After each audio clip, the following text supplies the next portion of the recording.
Crianças que sofrem. O que as dores dos seus filhos falam sobre os pais, sobre o sistema? Essa live é praticamente obrigatória para todos os pais e pessoas que lidam com crianças. Pais, pediatras, professores, né, educadores de todas as formas, até educadores artistas, né, em todas as pessoas que trabalham com crianças.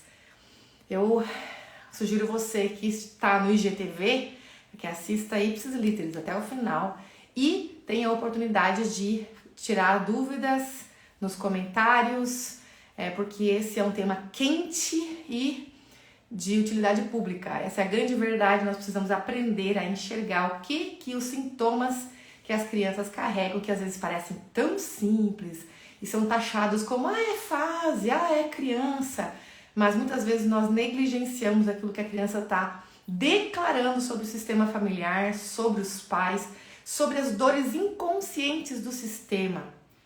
Então, hoje, olha, vou dizer, eu vou ter que me segurar para não ficar 2 horas aqui com vocês, porque só pelas perguntas que eu deixei aqui, a caixinha de perguntas disponível, quando eu falei que ia ter live já há uns 4 dias atrás, me mandaram mais de 100 perguntas na caixinha de perguntas. Então, vocês têm uma ideia, se eu for ficar respondendo pergunta hoje, eu já passo de 2 horas. Eu vou selecionar algumas perguntas que eu sinto que são mais frequentes, mesmo que tenham variadas perguntas, e também vou dar atenção para as perguntas aqui, tá bom?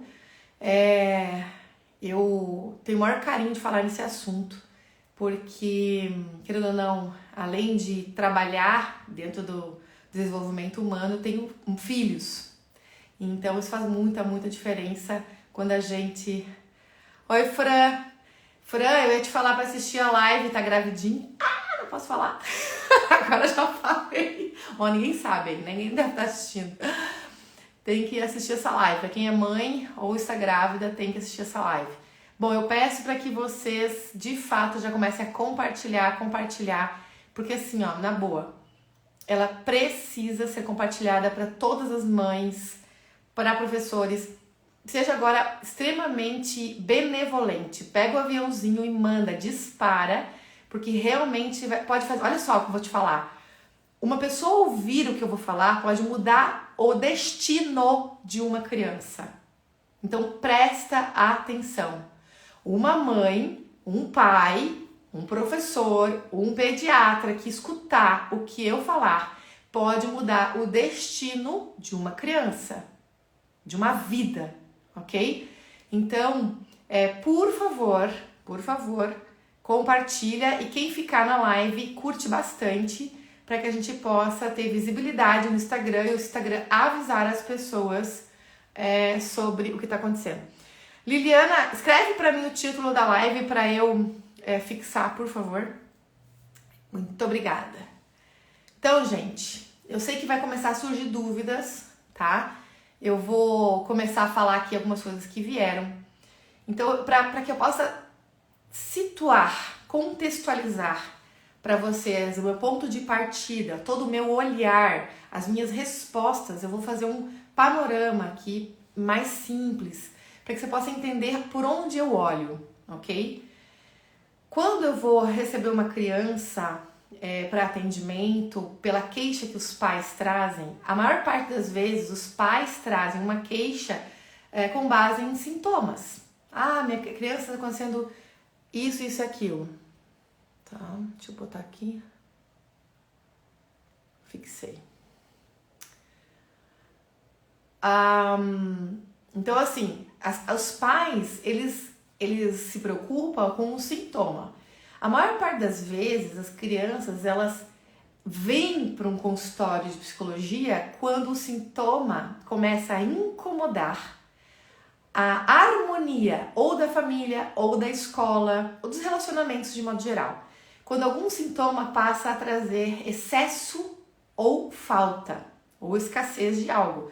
Exemplos: medo excessivo, insônia, dificuldade para dormir, insegurança de modo geral, enurese noturna, crianças que têm um pouquinho mais de idade, dificuldade de desfraude, dificuldade de comunicação, excesso de timidez, dificuldade de fazer amizade, autismo, sintomas e diagnósticos de modo geral, como TDAH e vários diagnósticos que existem por aí. Tudo isso faz com que os pais tragam os filhos para consultório. Só que assim, o que acontece? A maior parte dos profissionais que trabalham com comportamento humano ou com diagnósticos físicos e neurológicos sempre vão olhar para os sintomas. Olham para os sintomas e como um padrão de acontecimentos. Então, a frequência de determinados comportamentos vai determinar, às vezes, um diagnóstico. E aí eu vou dizer pra você como é que vai ser o meu olhar. Que esses tempos atrás eu fiz uma live e declarei algumas coisas aqui pra vocês. Eu quero que vocês sintam bem à vontade pra poder tirar dúvidas, mas eu quero que vocês entendam de que lugar eu estou falando, tá? Eu não vou falar com você sobre o sintoma. Eu vou falar com você sobre as causas do sintoma. Então entenda uma coisa. 3% do que uma criança expressa, 3 são sintomas. Então, significa que o diagnóstico que um médico dá, que um pediatra dá, que um psicólogo dá, um psicopedagogo dá, sempre é fundamentado nos 3%. Que é o quê? Aquilo que a criança expressa, declara, o comportamento visível. Lembra, 3% é consciente e visível, aquilo que é compartilhado, eu vejo o que acontece. Mas 97% é o invisível, ou seja, aquilo que nós não sabemos. Então significa que a gente tem uma enorme possibilidade aqui de ter coisas que a gente nem imagina, que são as causas desses sintomas. Então, se eu tô falando de 97, a última vez que o Bert Hellinger falou em percentual, ele falou em 99% inconsciente. Tem gente que chama de subconsciente, tanto faz. Eu prefiro falar inconsciente e consciente, que é mais fácil, tá? Então, 99%, 97%, não sei o que você quer dizer, o que você prefere aí sentir. Eu falo geralmente 97%. Só para ficar caracterizado que sou eu que falo, fica mais fácil. Não tem como medir exatamente, mas é mais ou menos isso daí. O que acontece? Se a maior parte daquilo que eu faço na vida está sustentado naquilo que está submerso, pensa num iceberg, aquilo que está submerso, ou seja, que eu não vejo, está tudo sustentado ali, como, eu te pergunto, como que é possível eu rotular uma criança com um diagnóstico severo, por exemplo, mesmo que ele seja em classes? Como é que eu posso simplesmente diagnosticar uma criança com base naquilo que eu vejo, ou seja, 3% aqui em cima, vamos lá, 3% aqui em cima, 97% aqui embaixo. Aí eu vou lá e vou dizer que a criança ela tem esse comportamento e parece um monte de coisa, tudo que eu vejo é enorme aqui. Aí tem grau 1, grau 2, grau 3, grau 4, grau 5 de determinada doença. Só que entenda que tudo aqui que é dito sobre aquele sintoma é 3% do que é a criança. Então não vou falar com você sobre isso aqui. Não vou. Tudo que eu falar hoje vai ser sobre esses 97%. É isso que eu quero que você entenda. E esse 97%, ele tem a inconsciência, que é o que de fato move o ser humano, é aquilo que ele não sabe e que muitas vezes precisa ser ressignificado ao longo da vida, e geralmente somos nós adultos que ressignificamos, e o que está sendo revolucionário dentro do desenvolvimento humano é poder trazer a ressignificação já para a criança. A criança não tem que esperar crescer para se curar de todas as coisas.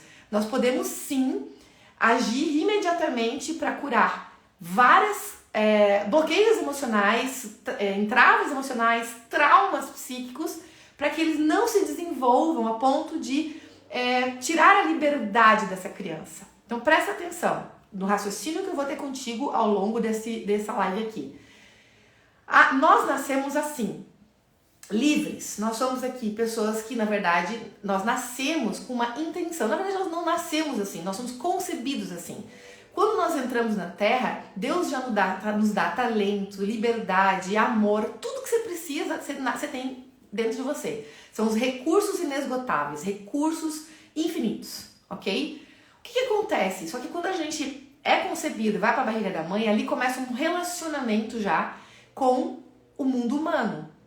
O que acontece? Nesse relacionamento com o mundo humano, a gente começa a se adaptar através das emoções, das reações viscerais que vão atuar onde? No corpo, nas emoções de modo geral. Lembrando que nós somos seres físico, mental, relacional e espiritual. Se você só pensar nas 3 dimensões, corpo, alma e espírito, olha quanta coisa tem dentro de nós. Perceba como não dá para você simplesmente reduzir o ser humano a comportamentos. Então lá na gestação muita coisa já acontece e traz memórias. Mas entenda que de modo geral nós temos muita potência.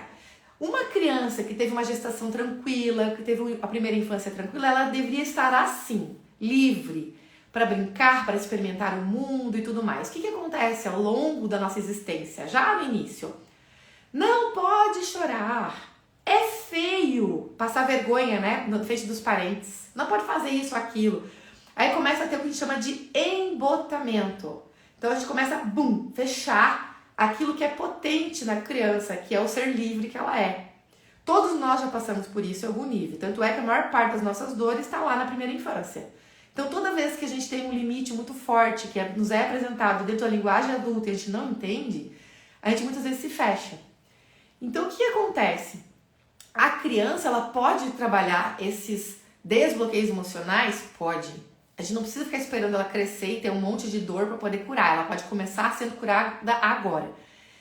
O que acontece? O que eu quero falar aqui? Porque eu não vou falar diretamente da cura da criança. Eu quero falar sobre os efeitos, sobre as influências que as dores reais dos pais e dos temas geram na criança e a criança gera o sintoma.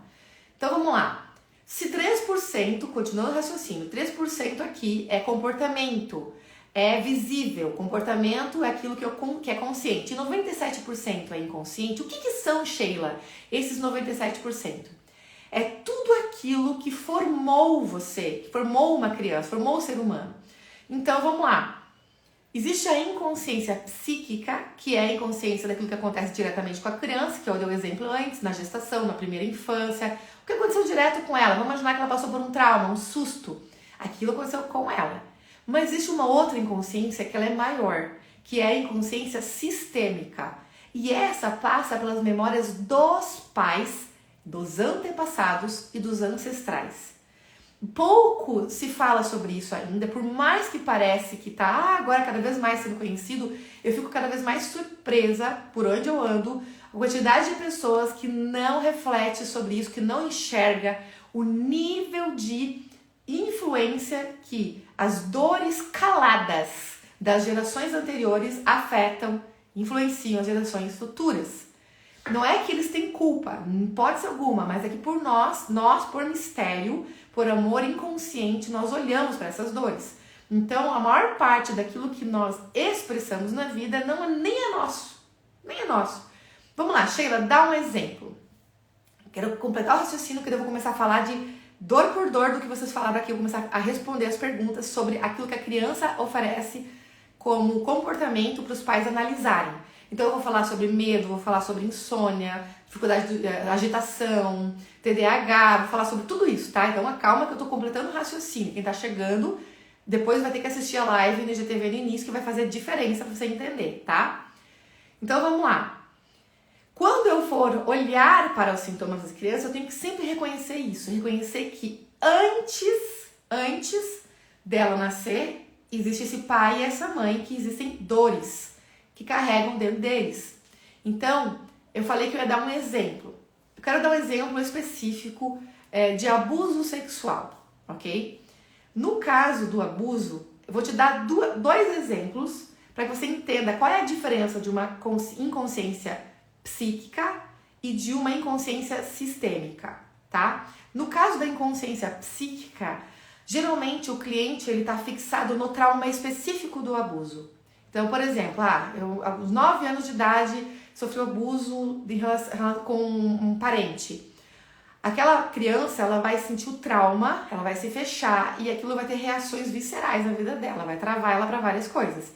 Essa inconsciência ou consciência, se ela lembra, é consciente. Se ela não lembra, muitas vezes está lá na memória infantil, ela travou por uma defesa psíquica, por isso que eu quero que vocês entendam como é cauteloso, a gente não pode simplesmente abrir a memória de uma pessoa, a gente tem que cuidar com todos os processos de ressignificação.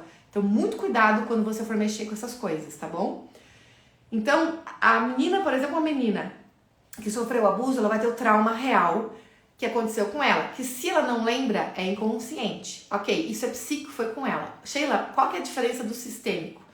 Acontece que a maior parte das vezes, na verdade 100% das vezes que uma pessoa ela sofreu um abuso, esse abuso é um padrão familiar. Então a mãe dela provavelmente sofreu abuso, a avó dela provavelmente sofreu abuso, as tias sofreram.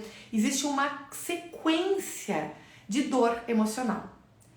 Eu vou dar um exemplo de um caso recente que eu constelei. Uma menina que sofreu um abuso quando era criança e a gente trabalhou essa questão, pronto, fez um desbloqueio emocional. E teve um outro caso de uma sensação de fechamento sexual, onde a gente descobriu que na verdade era a bisavó que tinha uma relação muito forte com a negação do sexo por conta de que talvez aquele bisavô era muito agressivo, enfim, e ela tinha muita raiva.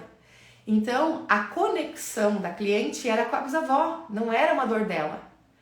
Então, entenda que muitas vezes nós carregamos dores que não nos pertencem. Outro exemplo, uma cliente chegou dizendo que ela tinha sofrido um abuso. Quando a gente foi ver, na verdade não foi ela que sofreu, foi a mãe dela. Ela nem tinha isso na memória dela, mas a mãe tinha sofrido abuso. Então, qual é a sensação que ela tinha? De que ela foi abusada, porque ela carregava a memória da mãe, tá? Outro exemplo, outra cliente que sofreu um abuso, quer dizer, não sofreu abuso, ela tinha uma memória de que sofreu abuso, ela tinha certeza que tinha acontecido isso. Sabe o que aconteceu? Não era ela.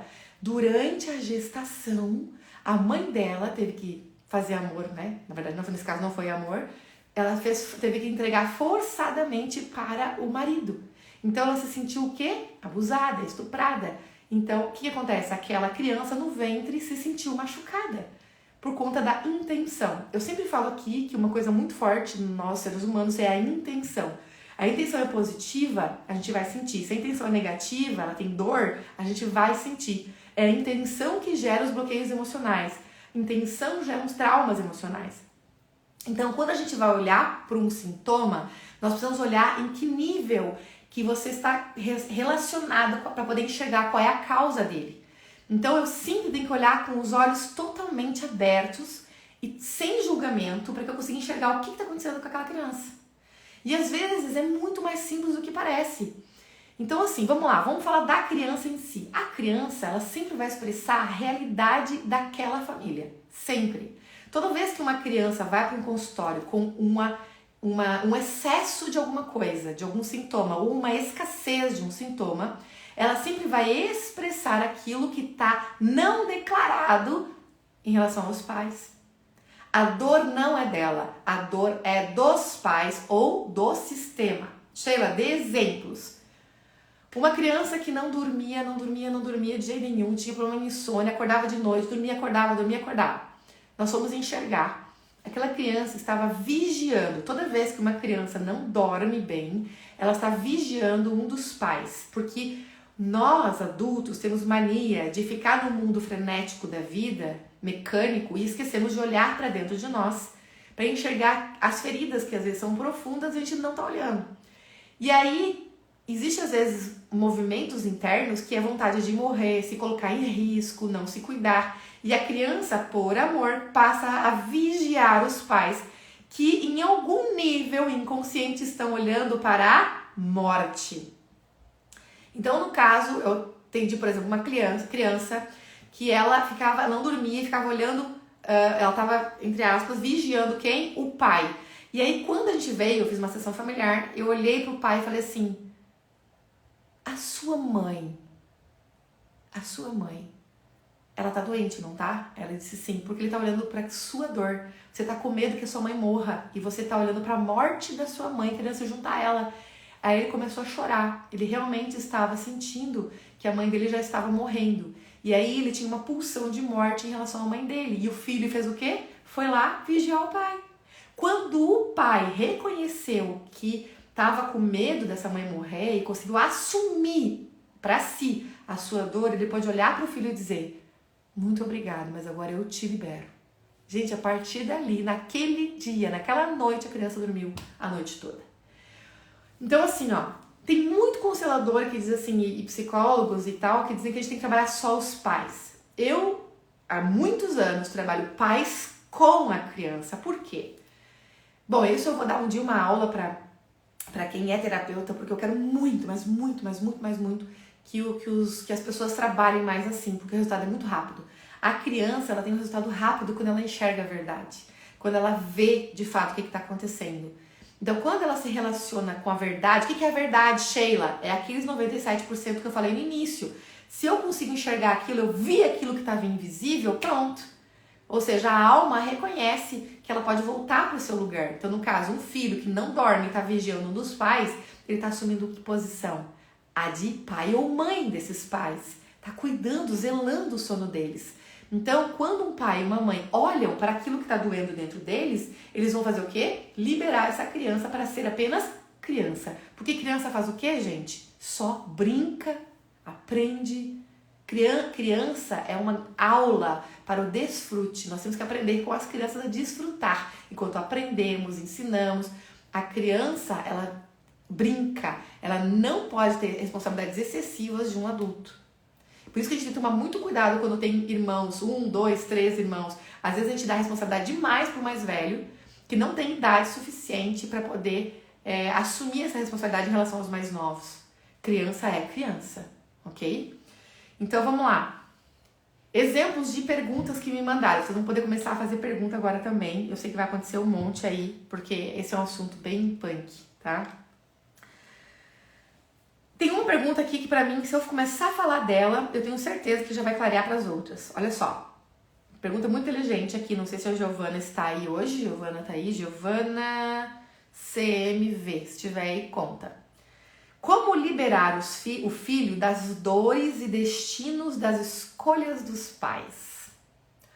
Olha só. Como que eu libero o filho das minhas dores como mãe, das minhas dores como pai? Primeiro ponto, eu preciso assumir, tomar consciência das minhas dores. Se eu não faço um trabalho de autoconhecimento, se eu não olho pra mim, aí Giovana, que bom que tu tá aí. Então olha só, ela perguntou, como eu faço para liberar os filhos das dores, das escolhas, dos destinos dos pais? E de fato, a gente faz escolhas que nos machucam e podem machucar elas. Então qual é o primeiro passo? Eu preciso reconhecer qual é a responsabilidade que eu tenho sobre a minha dor, mas para isso eu tenho que saber que dor é essa. Então, passo 1, que dor eu tô sentindo? Da onde vem? Qual é a origem do meu sofrimento? Então, eu vou olhar para minha dor. Vamos pensar, eu mulher, especialmente nós mulheres. As mulheres às vezes querem me matar quando eu digo isso, mas eu quero dizer uma coisa para vocês. Nós mulheres temos o dom dado por Deus para harmonizar e curar nossa família. Nós, mulheres, temos o dom dado por Deus para curar a nossa família. Então, a gente pode curar os nossos filhos, sim. Sheila, por que a mulher é tão poderosa? Pensa comigo, mulher gera vida. Você acha que veio junto com gerar vida só a responsabilidade de gerar? Não, veio a possibilidade de facilitar a vida dos descendentes. Então entenda algo, quando a mulher desenvolve o seu feminino, a sua doçura, e ela se torna verdadeiramente o Espírito Santo da casa, ou seja, ela nutre esse lar com afeto, com doçura, com amorosidade, com verdade, ela vai conseguir fazer o quê? Ela vai conseguir trazer a aliança, a comunhão, a harmonia do pai, por exemplo, com a criança, porque ela é a ponta do triângulo, ela conecta o pai e a criança. Então, a mulher, quando ela tem o hábito de olhar para dentro de si, se curar, se observar, enxergar onde é o lugar dela, uau, ela simplesmente, ela é como se fosse uma água, sabe? Ela literalmente vai harmonizando e trazendo leveza para a família. Então, mulheres, principalmente que estão aqui, eu sei que a maioria são mulheres, quando nós nos curamos, nós mudamos tudo que acontece na nossa família, tudo. Então, se eu me curo, eu consigo abençoar os meus filhos e eu curo a minha dor em relação com o pai deles, por exemplo, porque aqui foi a pergunta da menina. Quando é que as dores, a maior parte das dores, elas são na dor de casal. Então, o casal brigou, aconteceu um problema, tá aqui, ó. A mulher e o homem. Estão brigando. Pá, pá, pá aqui, briga. Essa briga gerou uma dor. Machucou ela, machucou ele. O que a criança tem a ver com isso? Nada. Quando a gente entende que a criança não tem nada a ver com isso, ou seja, quando a gente assume que essa criança ela é resultado daquilo que deu certo. Fala você em voz alta isso, ó. Meu filho ou minha filha é resultado do que deu certo. Ele é o fenômeno daquilo que deu certo entre a mulher e o homem. Só um pouquinho. Eu sei. Vai lá, fecha a porta. Ele veio me contar uma coisa que ele descobriu numa série. Ok? Então vamos lá, de novo. Se eu, mulher, me curo, eu vou conseguir clarear os recursos que eu tenho para poder lidar com as minhas dores. Então quem eu libero? Meu filho. Eu abençoo o meu filho, a minha filha, a carregar a minha dor. Porque o que acontece? Muitas vezes o que a gente faz? A gente quer, por ego, sentir raiva, dor daquele que nos causou dor. Então vamos lá, o teu marido causou dor, aqui, vocês separaram. E aí por conta disso você fica o tempo todo com raiva, o tempo todo carregando dor. Quem é que vai sofrer? São os filhos. Então se você entender que na verdade essa relação aqui ela não pode ser reduzida à dor. Essa relação, ela foi um ponto de amor também. Porque se ela gerou uma vida, ela foi abençoada por Deus. Essa comunhão aqui, vamos pensar, aqui tá numa fase de dor, pá. Olha aqui, um ponto atrás, pam. Quando você encontrou ele, ou ele te encontrou, neste lugar existia algo muito profundo. E esse é chamado amor genuíno, é o amor da alma, que você nem entende. Por exemplo, você conheceu um cara e de repente você transou com ele uma vez e engravidou. Cara, isso é amor genuíno. Existe algo que uniu vocês. Se uma vida uniu vocês, é porque essa vida é sagrada. Então, se você entende que isso aqui é o ponto de conexão e comunhão, deu certo. Aí você fala de novo, em voz alta. Meu filho é resultado do que deu certo. Ele é fruto. Entende? Ele é fruto. Se ele é fruto, é porque prosperou. Essa relação funcionou, prosperou.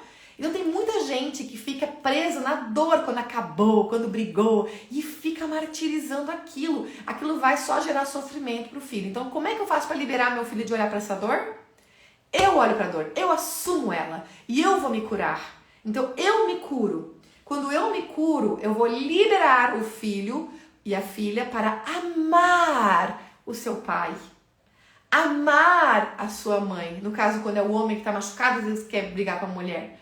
Então, quando eu libero meu filho para amar, quem eu estou liberando para meu filho amar? A si mesmo. Porque se o filho é resultado da comunhão dos dois, significa que metade do filho é a mãe e metade do filho é pai. Na verdade, como diz meu amigo Luciano, e eu concordo com ele, não é metade, ele é 100% mãe, 100% pai, então ele é 200%. É isso que é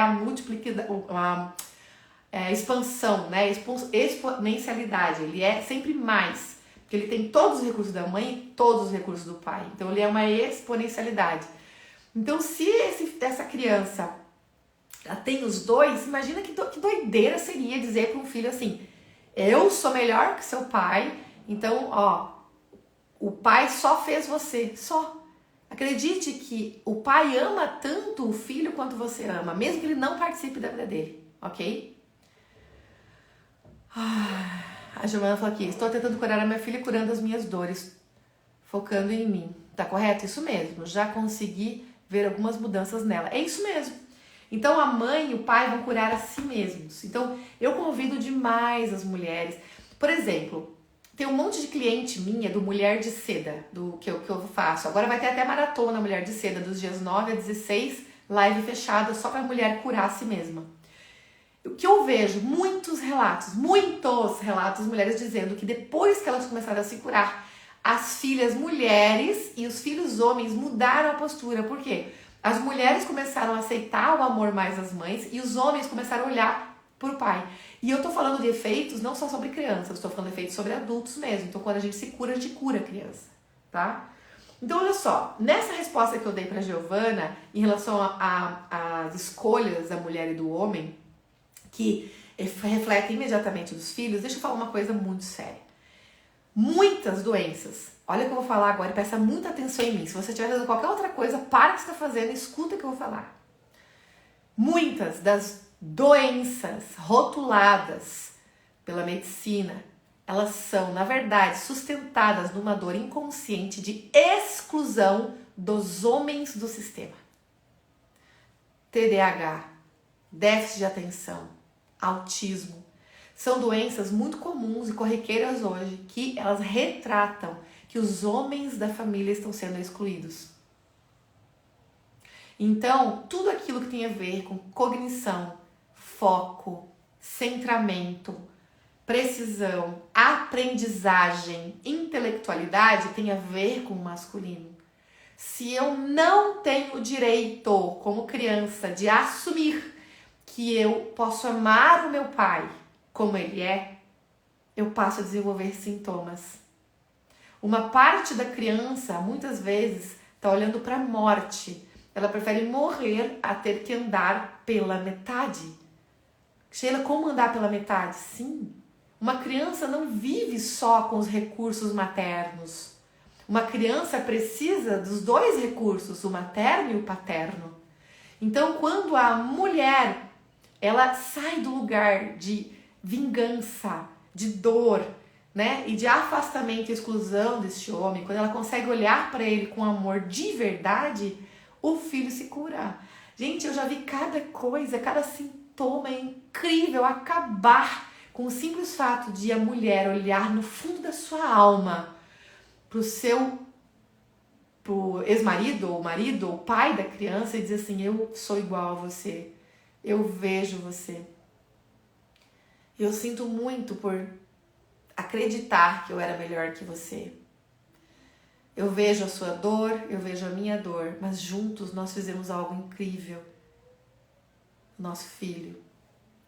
Então, a partir de hoje, eu olho para você como pai do nosso filho. Eu esqueço completamente tudo que nós já vivemos como dor, porque isso não tem a ver com ele. Eu vou olhar para as minhas feridas, mas eu libero o meu filho de olhar para a minha dor. E eu abençoo o que vem de você para o nosso filho. Aí você olha para o seu filho e diz, eu abençoo o seu amor pelo papai. Eu autorizo, eu libero que você ame o seu pai, porque ele te ama tanto quanto eu amo. E eu sei que muitas mulheres, quando escutam isso, quando eu falo isso, dizem assim, Sheila, mas o pai do meu filho nem participa, ele simplesmente sumiu, ele não convive. Lembra que eu falei uma coisa para vocês no início da live? De que eu não ia falar sobre os 3%, que é o comportamento? Se eu não vou falar sobre isso aqui, inclusive sobre o comportamento do pai, isso aqui é 3%. A convivência não significa nada. Sheila, que doideira de estar falando. Como assim? Então quer dizer que o cara não tem que estar junto? Ele tem que estar junto. Não me entenda mal, não é isso. A convivência, ela não define o que essa criança tem dentro do coração. Se eu perguntar, se o Eduardo talvez vier aqui, se ele topar vir aqui, eu vou perguntar pra ele na frente de você. Se eu pergunto pro Eduardo assim, Eduardo, que é o meu segundo, né? O terceiro é o Heitor. Eduardo, você sente o papai dentro do seu coração? Ele, sim, ele é muito forte, ele sente muito forte o pai. Mas você sabe que você não convive direto com ele, né? Hoje mesmo eu falei isso com ele. Ele, sim, mas ele tá sempre comigo. E o que faz? Qual é a diferença que faz, tá? Deixa eu falar pra vocês. Isso é mérito do pai também. O pai não convive sempre. Mas quando o pai convive, ele faz de um jeito que ele se torna muito presente. E essa presença faz com que os filhos se tornem muito fortes de pai. Ninguém vai substituir esse pai. Ele é insubstituível. E quem é que tem que ter clareza disso? Eu, como mãe. Então, a mãe tem que ter a clareza de que esse pai ele é insubstituível. Nenhum padrasto vai substituir esse pai. A educação do masculino precisa ter com um homem, ou seja, um homem vai ter que ajudar a educar essa criança. Mas dentro, o amor que essa criança tem é o amor genuíno da vida. Quando eu digo que a convivência não tem nada a ver, o que é isso? É assim, imagina que o pai morreu. O pai morreu, a mãe é viva e a mãe cria a criança. Esse pai tem menos valor dentro da criança do que a mãe que está viva? O que você acha? Quem acha aí que tem menos valor, levanta a mão. Quem acha que não tem menos valor, ou seja, que são iguais, coloca um coração. Quem acha que o pai morreu, ó exemplo, o pai morreu, a mãe é viva e a mãe está criando o filho. Você acha que dentro desse filho, o pai e a mãe têm o mesmo valor? Se você acha que tem o mesmo valor, bota no coração. Se você acha que não tem o mesmo valor, levanta a mão. E vice-versa também, aqui a Ângela colocou. Mesma coisa. Vamos imaginar que a mãe morreu e o pai tá vivo. E esse pai, ele tem que educar essa criança e fazer tudo sozinho, né? Muitas vezes com a ajuda de uma madrasta, às vezes sozinho. Esse pai e essa mãe têm o mesmo valor dentro da criança? Sim ou não? Vocês já estão me respondendo, tem o mesmo valor. Entenda isso. Entenda isso. Que se o pai e a mãe têm o mesmo valor, escuta o que eu vou falar. Se você entende na sua alma que o pai e a mãe têm o mesmo valor para uma criança, essa é a principal fonte de cura para todos os sintomas que um filho carrega. Por quê? Porque a mãe e o pai são o portal, eles são essa porta aqui, ó, para que o filho nasça e tenha vida e vida em abundância. Então, se o pai e a mãe, eles conseguem estar unidos na consciência de que eles têm o mesmo valor, eles vão estar completamente alinhados para que essas dores não passem para o filho, para que apenas passe para o filho bênçãos. E o filho possa reconhecer o que vem e eles possam reconhecer, o pai e a mãe, que as dores são eles. Então é como se o pai e a mãe, quando eles se desenvolvem, eles estão blindando o filho. Ok? Então eu vou começar a responder mais perguntas. Essa foi uma introdução para você entender o norte de tudo isso. Só nessa resposta aí que eu dei para Giovana, muita coisa já vai ser respondida. Exemplo. Ah, tá, gente. Lembrando que não é, além de pai e mãe, também tem a ver com os antepassados. Aqui.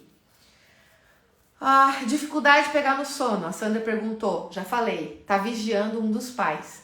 Sheila, como que eu posso ver o que é isso? Honestamente, eu vou puxar a sardinha para aquilo que eu realmente faço, que eu sei que vale a pena.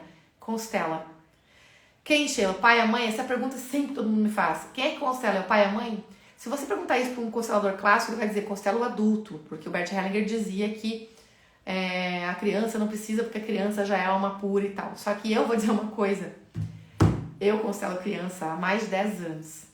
E eu vou dizer uma coisa para ti. Não tem comparação. Porque se eu constelo a criança na presença dos pais, os pais criam uma compaixão absurda. Eles olham assim, olha para onde meu filho está olhando. E aí, imediatamente, quando a criança enxerga que os pais estão olhando para aquilo e assumiram aquilo, a criança é liberada no exato momento. E a criança vê tudo. Então, quando a criança vê, ela vai brincar, ela quer brincar. Então, ela é liberada. E aí, geralmente, o resultado é muito rápido. Então, depende muito mais dos pais do que da criança. Só que quando a criança constela, ela enxerga mais rápido que os pais. Aí os pais têm virada de chave mais rápida, entenderam? Essa é a lógica. Por isso que é o filho que tem que constelar na presença dos pais. Porque o filho constelando, ele vai declarar, assim, ó, sem nenhuma sombra, nenhuma, vamos dizer assim, nada que encoberte. Ele vai declarar verdadeiramente qual é a dor. E aí, quando ele faz isso, o filho declara a dor, os pais se dão conta do que está acontecendo. Tá? Ai. Vamos lá. É muita coisa, né? Enxaqueca. Geralmente, a enxaqueca tem relação com as dores do pai, do masculino. Ou da mãe em relação ao pai dela, tá? Mas geralmente a enxaqueca é quando tem uma expressão que diz assim, muita mãe na cabeça e pai no coração. Tá invertido. A mãe tem que estar no coração, a mãe é afeto, é amorosidade, o pai é cognição, intelectualidade. Então, existe às vezes uma inversão de polaridade do feminino e do masculino. Então eu preciso colocar esse pai na consciência de que ele é forte, de que ele é potente, porque muitas vezes as mulheres tiram a força dos homens, dizendo, o pai não faz nada. E as mulheres colocam fortes demais e o homem fraco demais. Quando a mulher acha que o homem é fraco demais, as crianças sofrem. Então elas começam a carregar a dor desse homem também. Essa é uma das possibilidades da enxaqueca. Intestino tem a ver com não digerir ou não conseguir elaborar as emoções da mãe. Então, quando é intestino preso, por exemplo, eu não consigo, eu não dou conta de liberar a emoção da minha mãe, eu não dou conta, eu não confio que minha mãe vai ficar bem, que a minha mãe está bem. Quando é o intestino muito solto, eu não suporto a dor da minha mãe. Esse é um exemplo, tá? Ansiedade, medo, não gosta de socializar. Ansiedade, o que é ansiedade? Vocês conhecem a ansiedade. A ansiedade é um excesso de preocupação em relação ao futuro. Então tá pensando demais. Gente, pensa comigo, não é normal uma criança ser ansiosa. A ansiedade tem relação imediata àquilo que os pais estão vivendo. Significa que os pais estão inquietos. O clima da casa está inquieto, está com muito projeto, muita coisa, não consegue parar, está trabalhando demais. A criança sente tudo isso e ela não está sendo vista. Se ela não está sendo vista, ela fica mais ansiosa, porque ela também precisa fazer alguma coisa. Ela tem a sensação de que ela não pode desfrutar, porque a casa está movimentada demais, fazendo muita coisa. Então ela gera agitação, gera inquietação, ansiedade. Medo, por quê? Porque não tem continência. Muitas vezes a casa está tão focada em trabalho, que a criança ela não sente que tem aquele apoio emocional, de ela simplesmente, às vezes, chorar, às vezes pegar um colo. Quantas vezes a criança pede, mãe, colo, mãe? Ou então, filho, depois, a mãe tá ocupada agora. É muito comum isso acontecer. Então, você precisa cumprir suas promessas e conversar com os filhos. Vou fazer o seguinte, eu vou fazer tal coisa e depois a gente faz tal coisa, combinado? Então, deixa eu terminar aqui, daí eu vou fazer tal coisa com vocês. Beleza, aí você consegue ter estado de presença. Quando os pais não têm estado de presença com os filhos, eles ficam mais ansiosos. E além disso, né, gente, não é só isso, tá? Tu tem que pensar sempre o seguinte, nos 4 pilares: físico, mental, emocional, relacional, sistêmico e espiritual. O físico, criança que come açúcar demais, carboidrato demais, vai ter problema de ansiedade e agitação no sono. Criança que vai dormir com o celular ligado, né, tá ligada, no último minuto tu tira o celular para ela dormir, ela não vai conseguir dormir. Então essas coisas também tem que cuidar, psicológicas, digamos assim, mas eu quero falar do sistêmico, tá? Medo excessivo. Medo excessivo é medo de quem? Dos pais. Geralmente, o medo é a mãe que está carregando. A mãe às vezes está insegura em relação a alguma coisa, ela tem medo de algo e a criança percebe. É muito comum que a mãe esteja com medo, por exemplo, em relação ao próprio relacionamento afetivo. Então, dentro do relacionamento conjugal, a mãe está insegura em relação ao marido, ela está com medo do divórcio, ela está com medo, sei lá, ou uma coisa da vida dela, com medo do que vai fazer acontecer no futuro, medo excessivo da mãe. E às vezes a mãe nem tem consciência de que está recarregando tanto medo. Tem uma outra coisa fundamental aqui que eu quero falar pra você. É assim, ó. Deixa eu até mostrar aqui Deixa eu ver se eu consigo achar uma outra criancinha aqui. Pra você entender. Tá meu negócio aqui. Tem uma dinâmica muito comum que às vezes os consteladores não olham. É essa aqui, ó. Vou te mostrar aqui. Se consigo virar pra cá.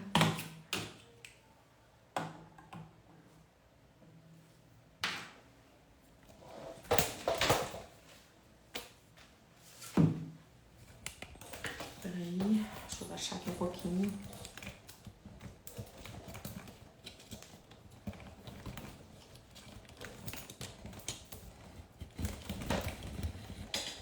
Conseguem ver aqui os bonecos? Deixa eu puxar mais pra cá. Consegue ver, né? Consegue ver os bonecos? Olha só, deixa eu botar um pouco mais de luz em cima deles. Quero que vocês vejam isso aqui. Ó, esse aqui livro aqui é maravilhoso, ó, você tem que ler. Que é Olhando para a Alma das Crianças, do Bert Hellinger. Depois eu quero ler uma passagem aqui dele que é maravilhosa. Olha só. Muitas vezes a criança, imagina que é essa criança aqui, tá? Que é o seu filho ou sua filha. Muitas vezes essa criança tá carregando um sintoma e você não sabe de onde vem. E aí tem coisas que... o exemplo medo, por isso que eu quis mostrar isso aqui. Às vezes o medo que a gente carrega é um medo tão inconsciente, que você nem sabe do que se trata. Não é uma coisa natural ou uma coisa cotidiana. Então, o que acontece? Às vezes, o medo que você carrega, ou a tristeza, outro exemplo muito profundo, ou raiva também acontece, ela é carregada por quem? Pela sua criança. Então, imagina que aqui é teu filho. E ele está olhando para trás, inconscientemente, olhando para quem? Para a criança da mãe, Ou ela está olhando para a criança do pai. Como assim, Sheila? Criança interior.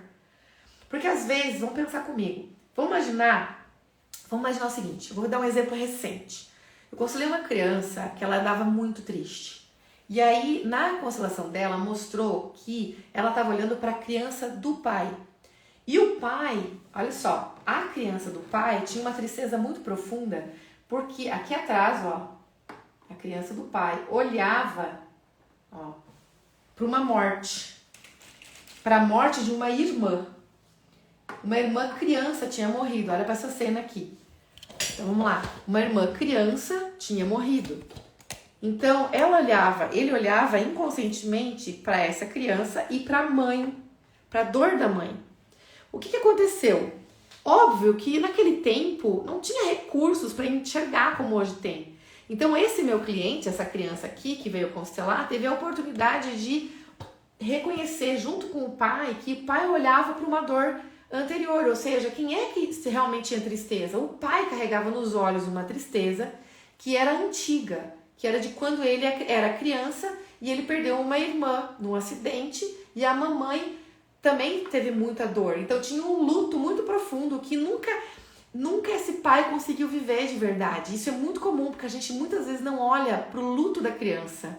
A gente fica em função dos lutos dos adultos e esquece que a criança também sofreu e ainda por cima ele não viveu o luto dele, e além de não viver, ele ficou olhando para o luto da mãe. Então ele ficou preso nesse luto. Quem é que vai olhar para esse luto por amor? O filho. Então o filho começou a carregar uma tristeza, ele chorava muito, ele tinha medo, ele não conseguia dormir. Então ele não dormia por quê? Porque lá no coraçãozinho dele, ele estava olhando para a dor do pai. Então, do que ele tinha medo? Ele tinha medo inconsciente de que esse pai morresse. Então, olha que incrível isso. A criança ela é capaz de enxergar o oculto. A sua alma ela está ali disponível para olhar para aquilo que de fato está acontecendo. Então, a gente precisa ter mais delicadeza e muito mais profundidade ao enxergar essas dores das crianças, ao invés de rotular como doença. E eu vou contar uma coisa para você. Essa criança aqui, além de carregar tristeza e medo, ela tinha sintomas de autismo leve. Por quê? Porque está sendo excluída o quê? A dor do pai.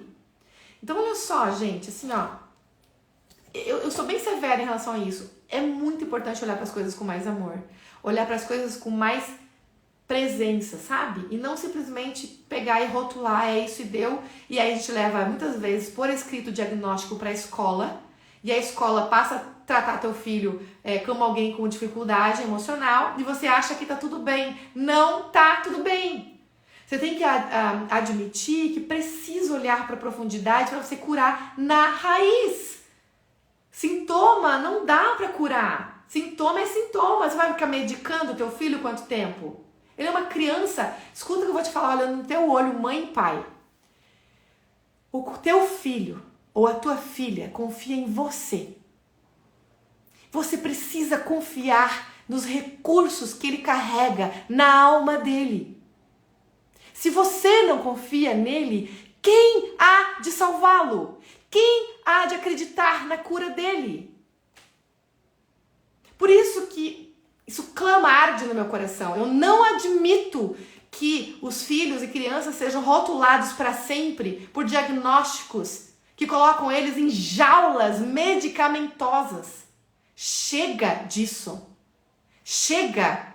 E eu que peço para mais profissionais que enxergam como enxergam, abram a sua boca para falar em live, para falar, pra gente talvez fazer mesa de debate, pra gente falar a realidade, porque é o destino de vidas. Sabe o que a gente está fazendo? A gente está anestesiando essas crianças, que são o futuro, são a geração futura. Não podemos anestesiar as nossas crianças.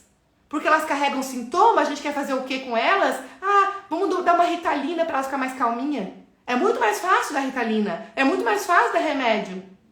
Isso me indigna, desculpa gente, mas eu preciso falar a real, é o que arde meu coração. E antes de eu fazer essa live, eu parei, fiz uma oração, falei, Jesus, usa minha boca para falar o que tu quer. Usa minha alma, meu coração para falar o que tu quer. Então eu sei que isso aqui tá sob o favor de Deus, sim. Porque Deus não criou ninguém impotente, Deus não criou ninguém para ficar sob efeito de remédio. Deus deu para o seu filho liberdade para ser quem ele nasceu para ser. E se você não confia e não acredita nele, quem vai? Você vai esperar ele ficar grande para encontrar um dia um terapeuta que consiga curá-lo? Não, é agora. Você precisa assumir a responsabilidade sobre o que você vai fazer com seu filho. Então para de tratar dele como se fossem só sintomas. Não dá para remediar aquilo que é muito mais profundo. Você precisa curar lá na raiz. Muitas vezes é a tua fonte que está seca. É você que precisa se reconectar com ele, com Deus. Como começa? Com seu pai, com a sua mãe. Se reconectando com quem você é. Acreditando, se reconciliando com as suas dores. Você precisa se curar. Se você se cura, o seu filho se cura. Entende isso? Entenda que isso é um despertar. É um despertar. Então não existe como seu filho se curar, sua filha se curar de qualquer sintoma se você não carregar amor no peito. E amor por tudo. Amor pelo pai dele, pela mãe dele, se você é homem. Amor, gratidão. Gratidão pelos avós paternos e maternos. Gratidão pelos ancestrais. Gratidão por tudo como foi. Se você não curar isso e despertar em você a gratidão, a amorosidade, não tem como solucionar nada. Onde que nós buscamos e encontramos cura? No movimento. É no movimento. Então, não dá para paralisar. Pensa comigo, remédio. Escuta o que eu vou te falar. Os remédios, eles dão movimento ou eles paralisam? Os remédios amordaçam as crianças.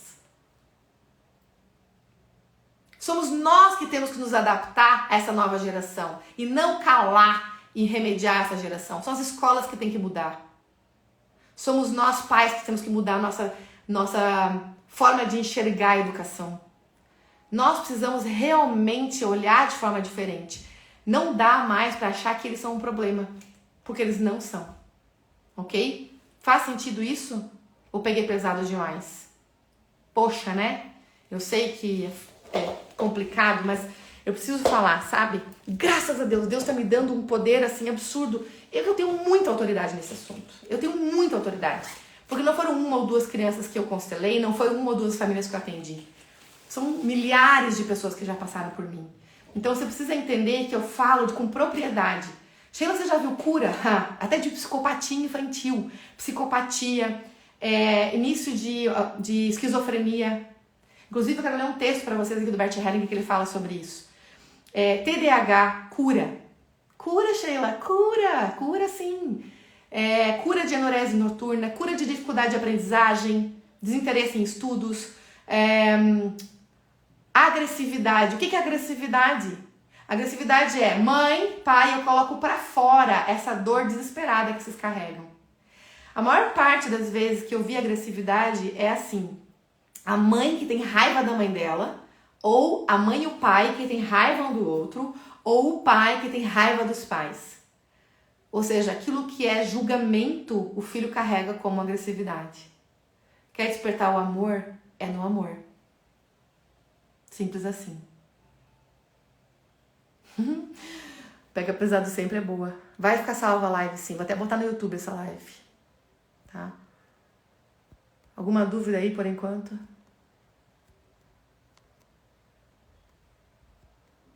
Lindos. Meu Deus, obrigada. Fico feliz que vocês estão aqui. Olha só. Tem uma coisa engraçada, né? Olha só que louco.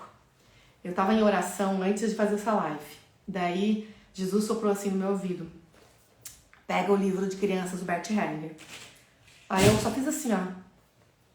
Cara, tem um negócio de livros aqui, um do lado do outro. Adivinha, meu olho parou exatamente onde tava. Pum, só pra poder ter certeza. Fui lá e busquei ele. Aí, nada é por acaso, tudo é muito perfeito. Eu abri em 2 páginas, uma é complementar a outra. Olha que coisa mais incrível. Presta atenção com o seu coração. Deixa eu botar meu óculos. Você sabe, né, que o Bert Hellinger era um cara amicíssimo de Jesus, né? Ele mesmo falou isso. Olha só, eu vou ler um pedaço e depois eu vou ler outro. Meditação, olha só, a relação ao bem e ao mal. Só para você entender.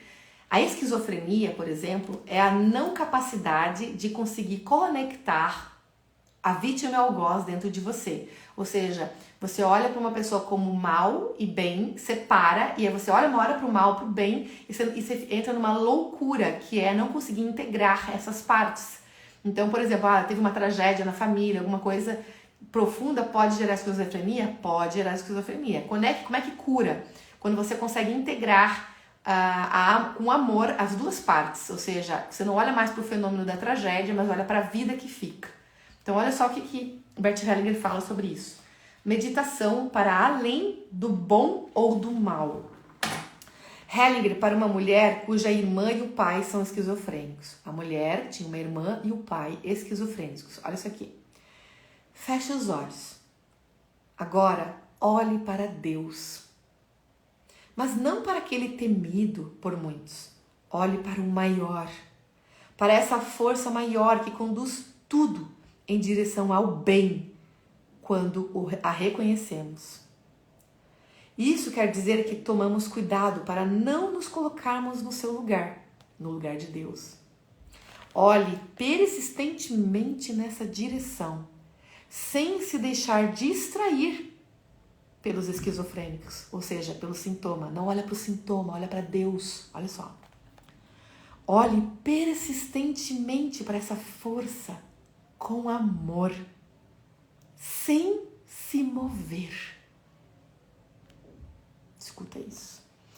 E se eles, os que carregam o sintoma, olharem para você, isso não nos ajuda em nada. Pois você olha sempre na mesma direção, ou seja, foca em Deus. De repente, eles passam a olhar também na mesma direção que você olha. Sacou o código? Sacou a chave? Olha para Deus, sem desviar. Não se distrai olhando para o sintoma. Olha para o teu filho e olha que ele é filho amado de Deus, ele tem todos os recursos dentro dele. Para de olhar para o pequeno, para o sintoma. Olha com amor para o Deus que está ali disponível dentro dele, para ele, porque ele é filho amado de Deus. Se você olhar para os recursos, ele também vai olhar para os recursos. Logo, ele se cura. Essa sacada é para tudo, gente, para tudo. Olha só, sobre o bom e o mal ainda. A pergunta é, existe algo bom? Existe algo mal? Não, não existe. Mas utilizamos essa distinção entre bom e mal em nossa vida diária para nos orientar. A distinção entre bom e mal vem ao mundo através da nossa consciência. Quando temos consciência leve, que é aquela que faz com que a gente queira pertencer à família, pertencer a onde a gente veio, às nossas origens, dizemos que fizemos algo bom. Então, quando a gente faz alguma coisa que a gente acha que alguém vai concordar com a gente acha que fez algo bom. Quando temos uma consciência pesada, dizemos que fizemos algo mal. Mas, na verdade, nesse contexto, bom e mal significam apenas bom é aquilo que me ajuda a me sentir pertencente. Mal é aquilo que ameaça o meu pertencimento à família. Ou seja, a consciência só nos ajuda a distinguir. Essa é a função da consciência. Apenas neste contexto existe distinção entre bom e mal. Apenas nesse contexto. Significa que lá na nossa inconsciência, ou seja, naquilo que nós somos em essência, que nós somos filhos da raiz, da essência, da ancestralidade, dos antepassados e filhos amados de Deus, lá o bom e o mal não existem. Entende? Então, se você entende, você olha para uma pessoa, pensa agora você olhando para o seu cônjuge, para o pai ou para a mãe do seu filho. Olha para essa pessoa e enxerga que essa pessoa carregou dores dentro dela. E que por dor, talvez essa pessoa tenha te magoado. Mas essa pessoa ela não pode ser reduzida pelo que fez a você. Se você olhar para essa pessoa com a sua alma, e aqui o que o Bert Hellinger chama de inconsciência é a alma, é os 97% ou 99%, é a alma. Se você olha para o outro ser humano com os olhos da alma, você reconhece que todos vieram do mesmo lugar e que esse amor, grande amor, está disponível para todos. Então significa que o pai do seu filho ou a mãe do seu filho carrega tamanho amor a ponto de gerar uma vida. E que se você se conectar com esse recurso essencial, com esse amor que essa pessoa carrega, essa pessoa se torna a pessoa mais confiável. Por quê? Porque junto com você, vocês se uniram para formar essa criança linda, que são os filhos que vocês têm. Faz sentido? Veja quão profundo isso é. E no final das contas, quando nós olhamos com o olhar da alma, nós acessamos o amor disponível de Deus por nós. Então você vai entender cada vez mais que ninguém é melhor que ninguém. Que todos carregamos sofrimentos e dores. Que se nós nos responsabilizamos em olhar para aquilo que é nosso, nós liberamos nossos filhos para serem literalmente o melhor que eles podem ser.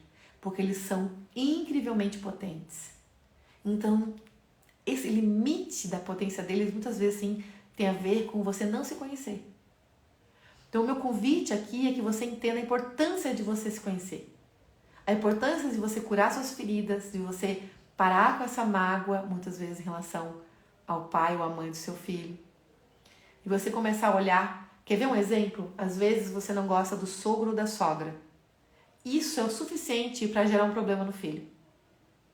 Você excluiu alguém da família do outro, ou então da sua família. Você tem problema com a sua mãe, quem é que vai ter problema? Seu filho.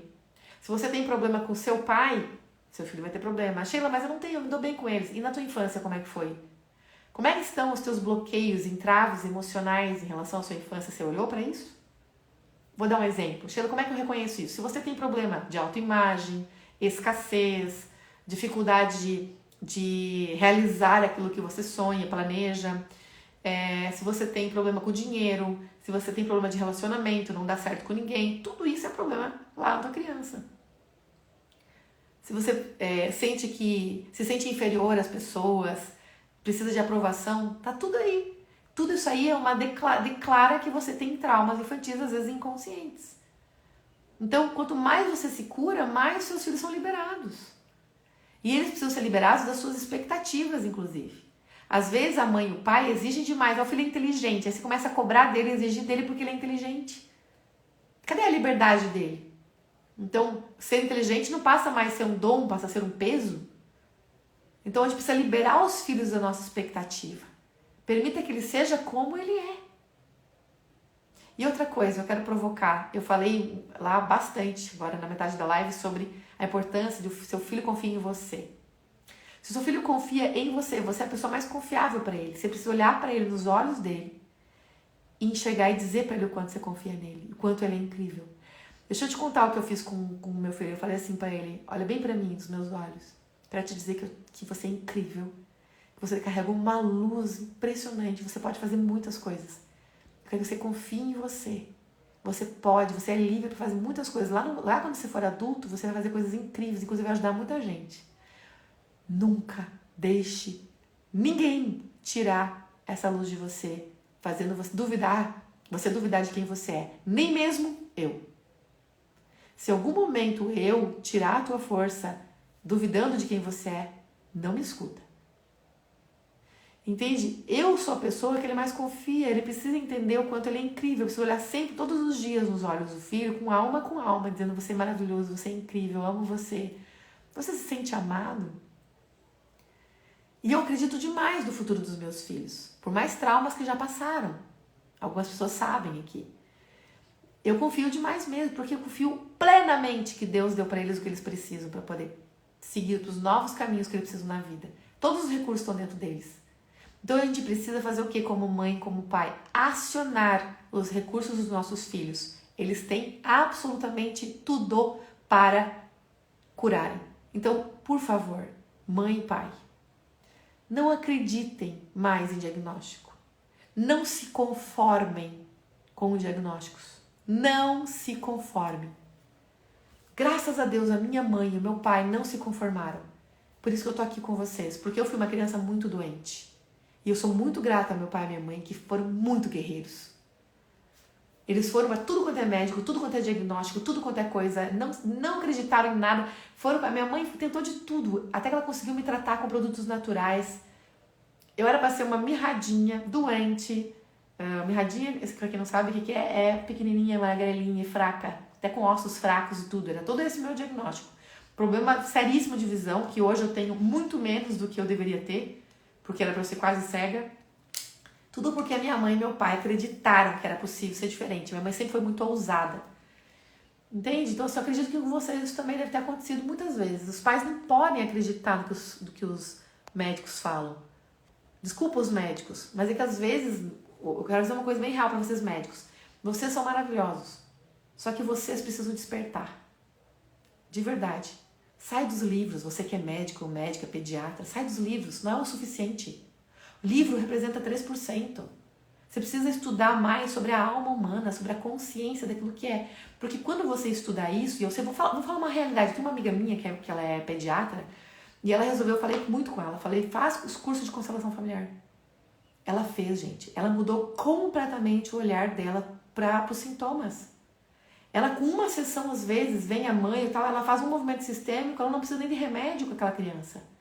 Então eu quero dizer o seguinte, não fica só naquilo que você vê. Comece a despertar dentro de você quem você é. Você é um recurso de Deus para salvar vidas.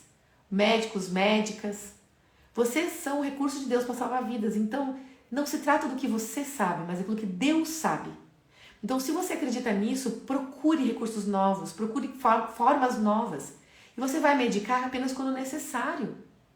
Nós precisamos entender que a medicina ela é muito vasta. E eu confio plenamente que tem médicos potentes e maravilhosos. Eu sou uma mulher, uma mãe seletiva. Eu cuido demais em qualquer... para ver com quem eu vou levar meus filhos.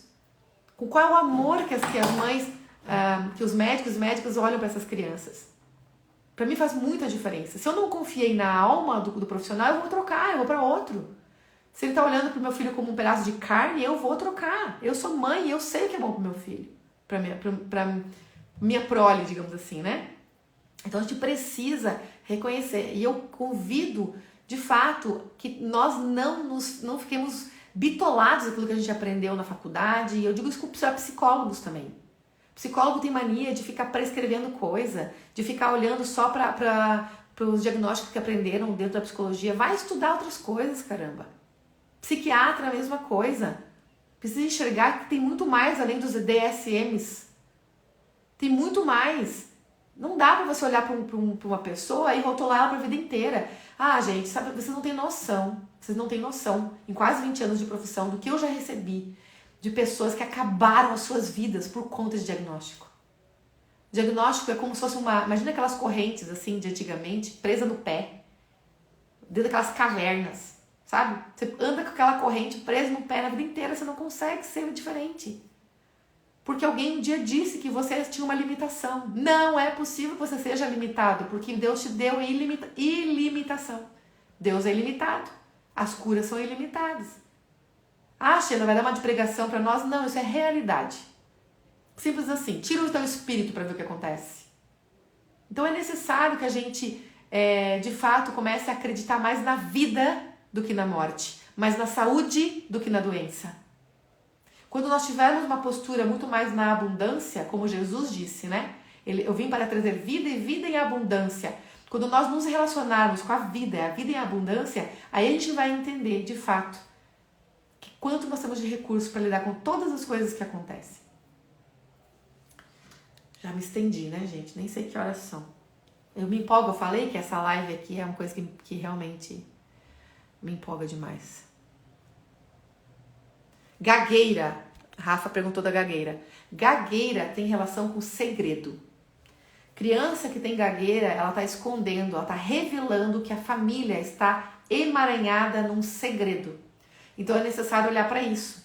Mesmo que seja apenas para que a mãe e o pai se responsabilizem diante da criança a olhar para esse segredo e absorver no coração. Ou seja, não significa que ela tem que revelar o segredo, ela tem que absorver.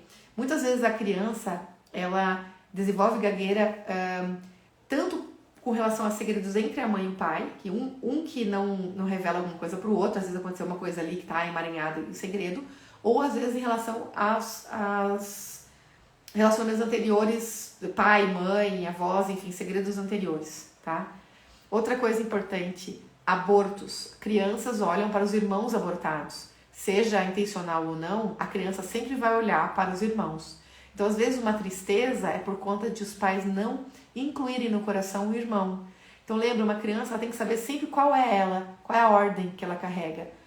Por exemplo, Eduardo é o meu segundo, por quê? Porque eu perdi o Gustavo. Minha primeira gestação é o Gustavo, que não nasceu, o segundo é o Eduardo e o terceiro é o Heitor. O Eduardo sabe que ele é o segundo, o Heitor sabe que ele é o terceiro. Quando o pai dele teve a filha, a Clara, eu falei pro Heitor, Heitor, tu não é mais o caçula, tu é o terceiro. Mas eu sou caçula da parte da mãe. Não, você não é o caçula, você é o terceiro. Entende? Porque o caçula se comporta como caçula. Então ele tem que entender, a linhagem que conta é dos irmãos, ele é o terceiro. Ele tem que saber disso. Os filhos têm que saber o seu lugar, tá bom? E abortos contam, tá? Transtorno alimentar tem a ver com mãe. Ou seja, a mãe muitas vezes não digere ou não tem equilíbrio emocional em relação às emoções e aí a criança desenvolve transtorno emocional.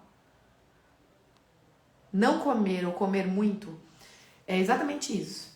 Não comer, por exemplo, a criança começa a ter problemas com comida, ela quer desaparecer. Por quem? Geralmente pela mãe que está sofrendo. Até os 7 anos de idade, a criança está completamente vinculada à dor da mãe, às coisas da mãe. Porque ela carrega até mesmo a aura, né? A mesma energia da mãe. Então, a maior parte das dores que são expressas até os 7 anos de idade tem a ver com a mãe. Depois disso, começa a revelar muito a dor do pai. Mas, Sheila, pode acontecer de antes disso expressar a dor do pai? Pode. Só que sempre para curar a relação com o pai, eu tenho que passar pela mãe. Isso é uma matemática. Como assim, Sheila? Claro, ele não ficou 9 meses na barriga da mãe. Para eu chegar ao pai, eu preciso passar por aquilo que a mãe significou daquela relação enquanto estava na gestação. Então eu preciso passar pela mãe dentro do meu coração para poder me sentir liberada, olhar para a dor do pai, inclusive incluir no meu coração. Eu preciso olhar para esse pai com liberdade. Então para isso passa pela mãe, tá? Então comer muito ou comer pouco, ou seja, a relação com o alimento tem a ver com a emoção que não é saudável que a mãe está carregando. Muitas vezes a mãe ela é instável emocionalmente. Se a mãe é instável emocionalmente, vai ter problema alimentar. A criança sempre tem problema alimentar. E a mãe que tem depressão vai gerar filhos, ela vai ter filhos que vão ou desenvolver, por exemplo, depressão também, ou reatividade, agitação, onde essa criança passa a querer não dormir, a se agitar, a querer cuidar dessa mãe, e aí por conta o quê? De se sentir a salvadora da família. Então também é possível. Por isso que sempre, gente, passa por curar-se. Tá? Eu insisto para vocês participarem da maratona Mulher de Seda, que vai acontecer agora do dia 9 até 16 de janeiro. O link tá na bio, tá? O link tá na bio. Por quê? Porque ali você vai já se dar conta de muita coisa que você tá carregando. E aí você vai começar a se curar, tá bom?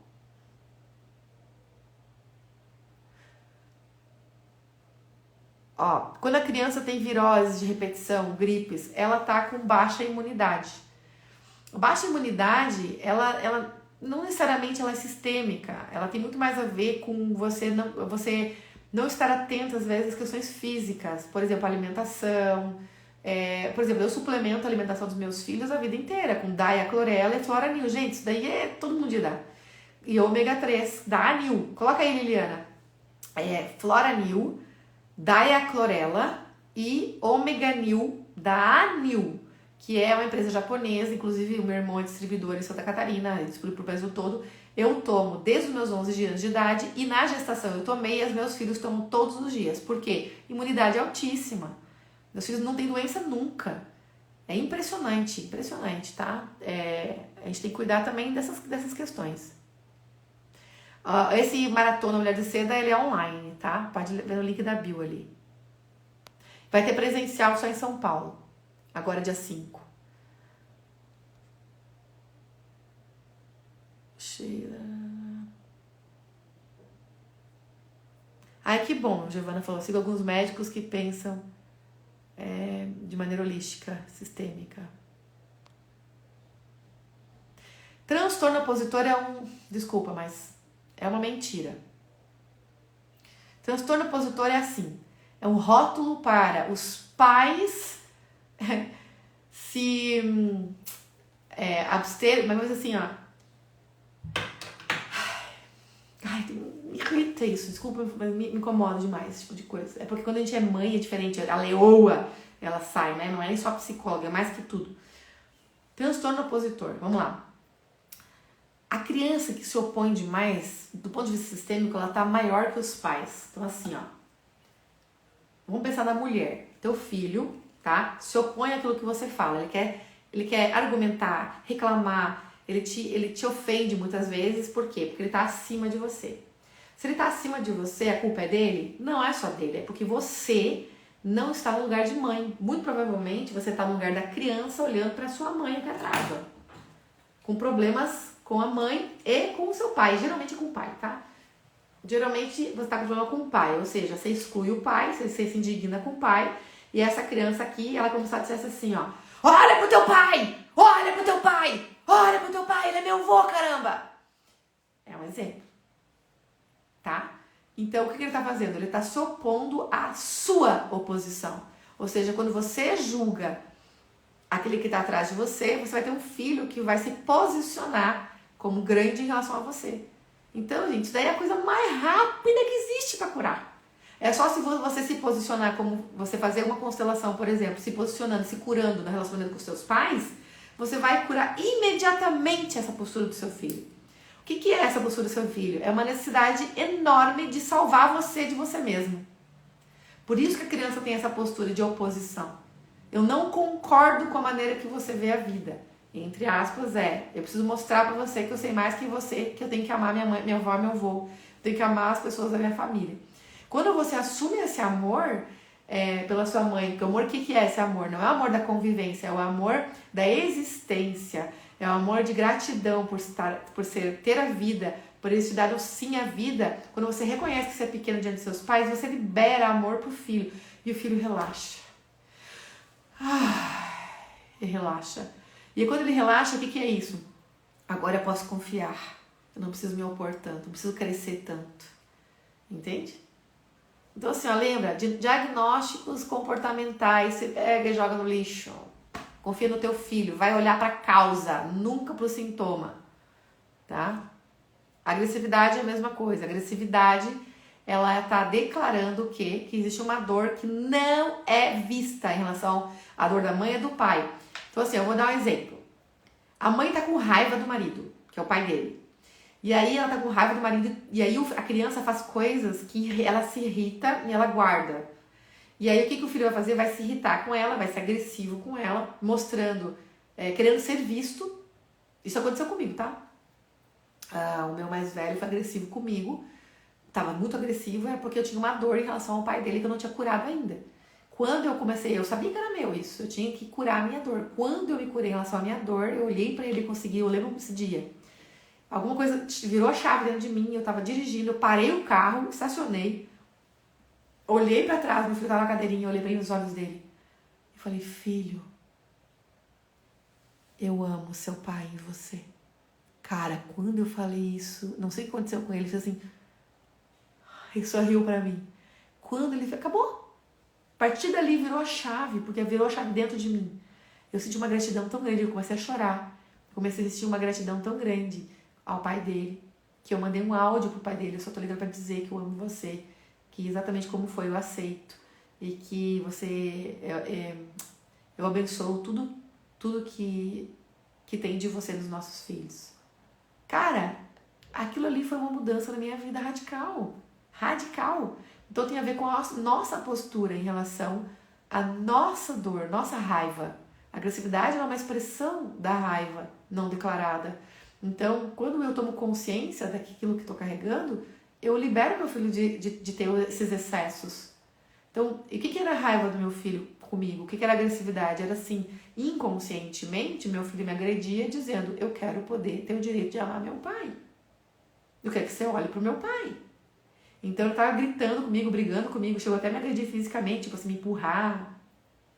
Porque ele queria ser visto como filho deste pai. Quando essa chave virou no meu coração, que eu saí da dor da vítima e consegui olhar para a cena com amor, acabou a agressividade. Entende? Então, assim, ó, é dentro de você que tem que mudar alguma coisa. Sheila, ele pode estar olhando para a agressividade do pai? Pode. E quando acontece isso, e às vezes acontece, ele tá mais agitado e tal, eu sinto que tem a ver com a energia do pai, eu olho para os olhos dele, vejo, me comunico mentalmente com o pai dele, olho com amor pro pai. Vejo, digo assim, digo mentalmente, o seu pai é muito bem-vindo em você. Quando eu digo isso, ele se acalma. E aí, daí eu abraço ele e ele se acalma. Tá bom? Criança que rói unha é só uma expressão da ansiedade por impotência. Ou seja, tem alguma coisa que está acontecendo e a criança quer fazer alguma coisa para ajudar, ela está preocupada e ela não sabe o que fazer. Ela rói unha por ansiedade e impotência, algo precisa ser visto. Então, é necessário que você olhe para que lugar que você está escondendo dentro de você que você não olhou ainda. Autismo já foi falado, tem a ver com a exclusão do pai.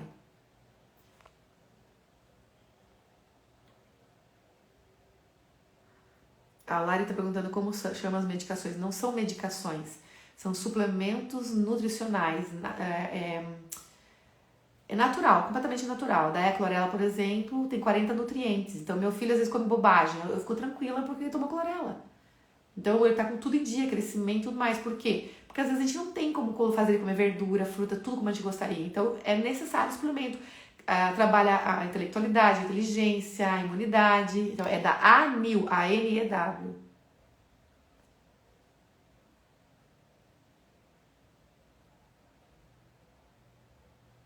Lari, a ansiedade eu falei antes, tá?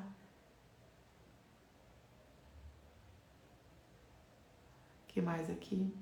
Constela online, inclusive crianças online. É possível muito.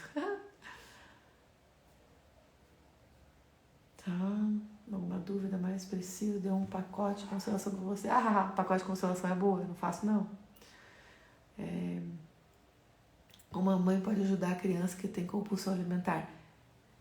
Constela você esse tema, ou a própria criança, mas geralmente é você que precisa olhar para sua mãe. A maior parte das vezes a compulsão alimentar tem a ver com a criança olhar para a relação que não existe, talvez existe uma lacuna entre você e sua mãe, e você não consegue olhar plenamente, estar em presença plena com o filho. E aí seu filho vai ter compulsão alimentar por conta de não conseguir tomar você. Então ele vai tomar comida ao invés de você, entendeu? Então toda compulsão alimentar, ela é um ato desesperado de tomar a mãe. Então o que é tomar a mãe? É tomar a vida que veio da minha mãe, aceitar a mãe como ela é. Quando você se colocar como mãe no estado de presença, escuta o que eu vou te falar. Estado de presença. Primeiro você vai se colocar diante da sua mãe, mesmo que seja mentalmente. Você coloca de joelhos, chora tudo aquilo que tem de dor da sua criança, deixa isso sair para fora. Às vezes pode ter que gritar para poder soltar, desbloquear isso, e depois você se reconcilia com essa mãe possível que foi, e você vai chorar mais um pouco, você vai sentir a necessidade, sabe? Como se fosse uma água que tem que estar entrando assim, que tá com sede. Você vai se reconciliar com a sua mãe. E aí depois disso você vai olhar pro seu filho ou filha e dizer assim: eu tô aqui agora, eu vejo você. E olha bem no olho. Diz: filho, olha pra mim. Eu faço isso demais com os meus filhos. Olha pra mim, não desvie o olhar. E nesse olhar, sem falar nada, você vai nutrindo seu filho e sua filha de amor. Essa nutrição, ela nutre a alma e nutre o corpo. Quando você nutre com esse amor potente da mãe, você vai abrir as portas para ela também sentir a presença de Deus. Eu convido muito Jesus a estar junto, sabe? Então assim, ó, que os meus filhos se sintam abraçados por nós, pela mãe, pelo pai e por Jesus. Vou dar um exemplo. Antes de dormir, eu faço às vezes uma mentalização com eles. Eu digo assim: vamos fechar os olhos agora. Agora eu quero que vocês imaginem o seguinte: respira fundo, imagina que você está num campo verde, assim, bem aberto, tem um sol bem forte. Você vai começar a andar nesse campo, tá só vocês dois, só os irmãos, né? Ou eu posso fazer com os dois ou com um só. Tá só você, por exemplo. Você tá andando, de repente, olha só quem tá vindo na sua direção. Você começa a ficar feliz, é a mamãe e o papai. Olha só a mamãe e o papai. Eles estão sorrindo pra você. E eles vão chegando mais perto e vai te dando uma vontade enorme, enorme de correr na direção deles. Você vai correr. E quando você correr, você vai pular no colo deles ao mesmo tempo. Eles vão te segurar ao mesmo tempo. Vai lá, no 3. 1, 2, 3. Vai lá correndo, pula no colo da mamãe e do papai. Ai, recebe o amor da mamãe, o amor do papai. Sente o cheiro da mamãe. Sente o cheiro do papai. Olha que delícia. É muito bom, né? Você é muito amado. Você é muito, muito amado. Você é um presente maravilhoso e você é muito amado. Olha que legal. Já tá bom, não tá? Já não tá maravilhoso? Agora vai estar acontecendo uma coisa muito melhor. Algo mais incrível vai acontecer. Sabe quem tá chegando? Olha, abre os teus olhos lá. Imagina que você tá olhando pra frente. Olha quem vem na nossa direção abraçar nós três agora. Vem Jesus. Olha, Jesus está sorrindo para você e está dizendo para você o quanto você é amado. Você é muito amado. Ele chega por trás do papai e da mamãe e abraça você. E você recebe esse amor do papai e da mamãe e recebe esse amor de Jesus. Como você é amado. Então Jesus te diz, você pode ser o melhor que você, o seu melhor, porque você é filho e mais semelhança de Deus. Você é maravilhoso. E eu vou estar sempre com você. Então, sabe, eu faço isso direto com eles. Isso é muito importante, porque assim ele se sente mais forte, sabe? É uma forma de você, principalmente mães que têm, os pais são separados, a mãe fazendo e o pai fazendo a mesma coisa, cara, você não tem ideia. Se você perguntar pro meu filho assim, esses dias eu testei ele, falei assim, Eduardo, seus pais são separados? Ele falou, não. Eu falei, como assim? É a Sheila e o Christian que são separados, mas os meus pais não. Ai, é muito bom, filho, é isso aí. Né? Porque os pais não se separam. Quem se separou foi o casal. É impossível separar os pais. Tá dentro dele. Ele tem que sentir esse amor. E eu faço questão de ele sentir isso. Inclusive, não faz muito tempo, quando eu fui entregar eles pro pai numa das vezes que ele foi pegar as crianças, eu senti no meu coração, eu olhei pra ele e falei assim, vamos fazer um movimento com eles? Ele, vamos. Aí eu peguei, nós nos abraçamos, assim, como a gente faz um movimento sistêmico, eu fiquei do lado esquerdo dele, do meu direito, e eu falei, vem Eduardo, vem Heitor. Aí ele te abraçou bem os dois e falou assim, papai e mamãe nunca vão se separar. Dentro de você é assim que funciona sempre. A gente abraçou eles fisicamente para eles sentirem isso. Sabe? Então, se você tem aí um pai ou mãe de seu filho, tem essa parceria com você, isso é legal também, tá bom? Tosse recorrente. A tosse recorrente tem a ver com algo que não é dito. Então, geralmente são emoções um pouco mais secundárias que precisam ser declaradas. E tem a ver com comunicação entre o homem e a mulher, dentro de casa. Então, às vezes tem alguma coisa que está escondida, uma emoção, uma tristeza, uma dor, entre o casal. Então, essa tosse, ela pode estar simbolizando como se fosse um recado, de que algo precisa ser dito, algo precisa ser colocado na mesa, sabe? Geralmente é isso. E, geralmente, por ser tosse, tem a ver com a mulher. A garganta é muito do feminino, tá? Vai ficar gravada assim a live. Primeiro, vamos lá. Eu quero falar uma coisa importante. Aqui a Fábio perguntou. Medo de ficar sozinho no escuro.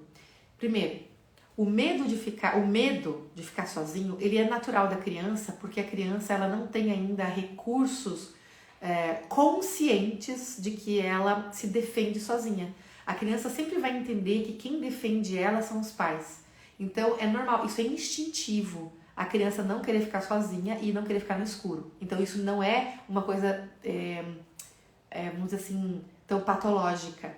O que é complicado é quando existe um excesso. Tipo assim, a sua criança não consegue dormir de jeito nenhum sem a presença de um dos pais. Ela tem muito medo. E aí, sim, pode estar declarando um sintoma maior. O medo do escuro, o que a gente costuma orientar os pais é dizer o seguinte: o quanto ela é amada. Porque o amor, quem se sente amado não tem medo. É o medo que tem que ter medo da gente, né? Quem se sente amado não tem medo. Porque o medo, ele vem da fantasia. Nada vai acontecer. Então, Quando a criança ela tem muito medo, medo que é sobrenatural, terrível, às vezes esse medo ele é muito mais comportamental do que sistêmico, no caso do escuro, quando a criança é muito pequenininha, porque é um medo que às vezes é porque ela tá vendo um desenho que não deveria, às vezes ela tá numa fase apenas, né? Pode ser comportamental. Quando, Sheila, que o medo é muito sistêmico, quando é numa idade maior, tipo, por exemplo, 12 anos de idade, já tem que ter bastante consciência de que o escuro não é nada, mas tem muito medo. E esse escuro, agora vamos lá, sistêmico, agora vem pro profundo. Esse escuro é o quê? É a morte. Então eu tenho medo daquilo que representa a morte. E às vezes esse escuro pode ser um lutos da família, mas pode ser também o ventre da mãe. Então, por exemplo, às vezes já aconteceu de eu constelar criança, onde o medo do escuro tinha, que era muito desproporcional à idade, tinha a ver com aborto que a mãe teve antes da criança. Então a criança estava conectada com essa criança que não veio. Ele tinha memória tanto do útero quanto do movimento sistêmico de honrar a mãe pela dor no luto da mãe em relação a esse filho. Então isso pode acontecer também, tá bom? Então eu queria aproveitar essa pergunta da Fábio para dizer o seguinte: tem certas coisas que são da idade. Você não pode achar que tudo é uma patologia. Porque às vezes aquilo que te incomoda é só porque tu não tá preparado para lidar com o filho. Não é porque a criança tá carregando um problema. Entendeu? Por exemplo, assim, ó, vou imaginar uma criança de 2, 3 anos de idade, numa fase da birra. É natural. Ela é a fase da descoberta, do enfrentamento, dela descobrir quem ela é. Isso é natural. Agora, se você não dá conta dessa birra porque acha demais, às vezes é a sua criança interna birrenta que não tá dando conta. Aí você tem que olhar para isso, não tem nada a ver com a criança. Tem a ver com você. Às vezes é um gatilho que aquela criança aperta em você para você se olhar. Entende? Não necessariamente tudo aquilo que a gente está falando hoje, eu tô falando sempre dos excessos demais e falta de alguma coisa. Por exemplo, indiferença excessiva de uma criança que não reage a nada, ela está anestesiada em relação à vida em si, tá olhando para a morte. A anestesia, criança anestesiada é um perigo danado. Inclusive o perigo de suicídio no futuro. Uma criança não pode ser anestesiada, ela tem que ter emoção, de reação, de qualquer coisa. Então, a escassez de emoção de uma criança é algo muito sério, ok? Então, eu tô falando de excesso e escassez. Agora, aquilo que é da idade, que é da criança, tem que ser visto como natural. Então, um pré-adolescente não vai enfrentar os pais? É óbvio que vai enfrentar. Agora, a questão é, você dá conta de se posicionar e ser autoridade? Você dá conta de ser a mulher, o homem da casa? Porque às vezes você não dá conta, entendeu? E aí você tem que se cuidar, tem que se trabalhar. Essas questões precisam ser muito bem posicionadas. Você precisa entender que quando a gente vai falar de movimento sistêmico, é algo mais profundo e correlacionado à inconsciência, tanto psíquica quanto sistêmica lá dos pais e gerações anteriores.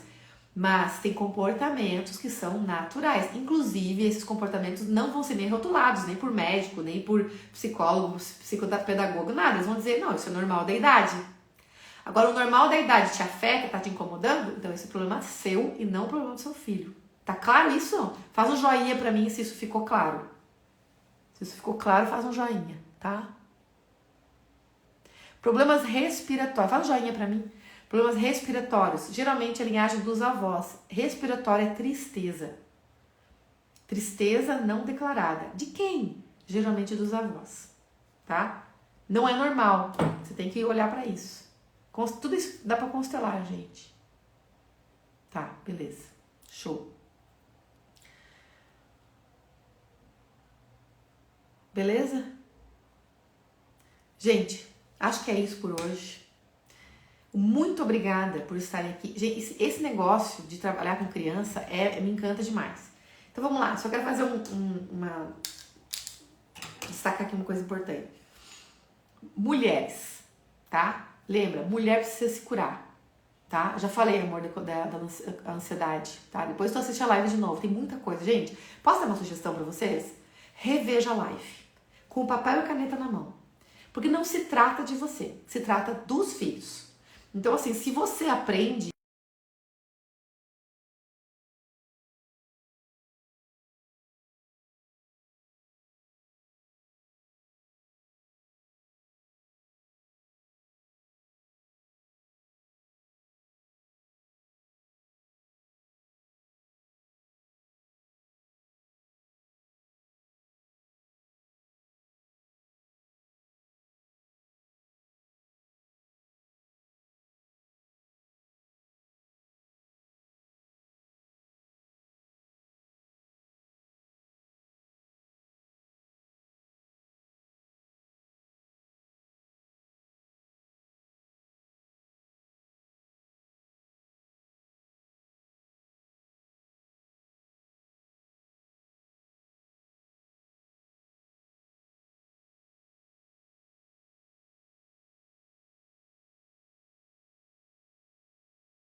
Estão ouvindo?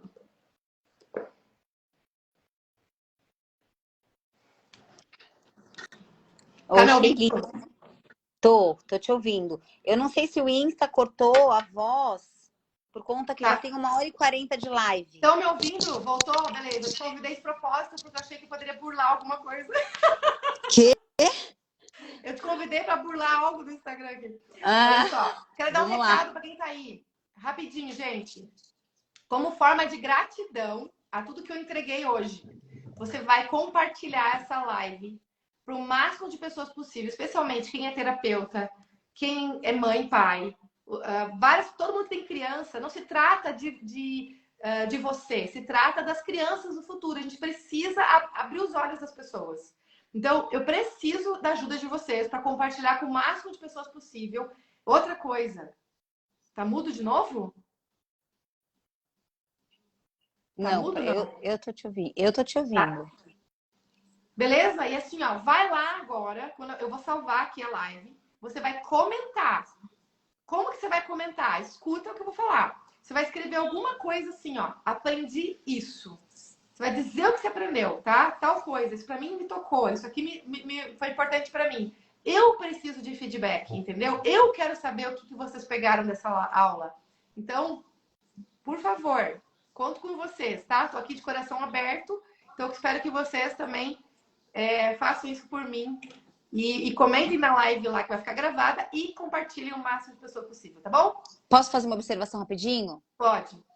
Junto com os comentários, marquem 3 pessoas que vocês acham que precisam assistir essa live também. Quanto maior número de pessoas a gente atingir, mais a gente cura a geração dos nossos filhos que vão se relacionar entre eles. Verdade. Vamos ser luz no mundo! Beijo pra vocês. Luz! Fique com Deus. Ó, Mulher de Seda a partir do dia 9, hein? Link na bio.